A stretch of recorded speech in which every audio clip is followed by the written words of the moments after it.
Áno, a Tinko už vie, že sa neoplatí kecať, keď 32 štartuje.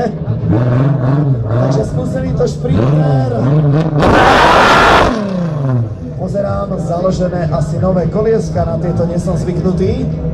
Dúfajme, že dneska prevodovka bude poslúchať tak, jak má.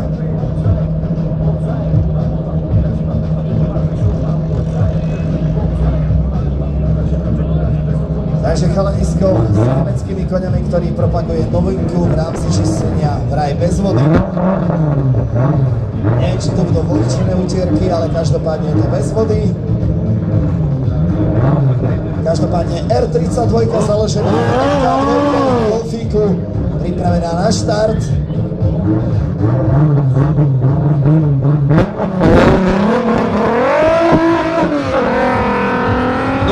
Reakčný čas, chalanisko sa zabeháva.